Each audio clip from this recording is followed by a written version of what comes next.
Со 3,5 милиони денари средства од ребалансот на буџетот на општина Берово да се субвенционира јавното претпријатие за комунални дејности услуга.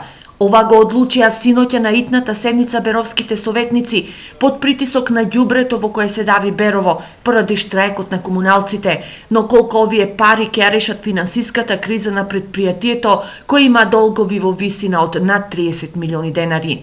Јас лично сметам дека има поместување, имаше расположение кај сите релевантни фактори, вклучувајќи ги тука и представителите на Советот, за да не излезат во пресред за решавање на нашите проблеми. Остана некои работи да се договорат во денешниот ден, кои треба законски да се решат. Заклучок с ребаланс на буџетот кој треба да предложи градоначалникот, за да може да дојдеме до одредени средства со кои ќе може да се исплатат платите на работниците. Сепак на седницата било предложено и покачување на цената на водата на 35 денари и 19,5 денари за прочистување на водата, пресметано по кубик потрошена вода.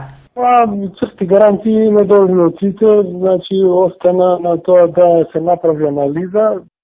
Инаку вчерашната седница која заврши пред полноќ не помина без скандал. Обезбедувањето на општината по наредба на градоначалникот Наџински не му дозволил влез на новинарот Јане Мамучевски. Ова за телевизија Стар го потврди новинарот Мамучевски. Кога јас бев там, градоначалникот кажа дека за мене влезот е забранет во оваа институција.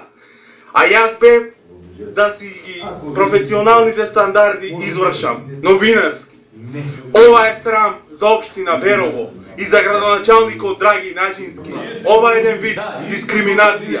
Градоначалникот Наџински запрашан за скандалот, но и за синоќешната маратонска седница, не се покажа на висината на функцијата градоначалник и наместо да се соочи со јавност и прашањата на новинарите, одлучи да се сокрие и да го спушти телефонот.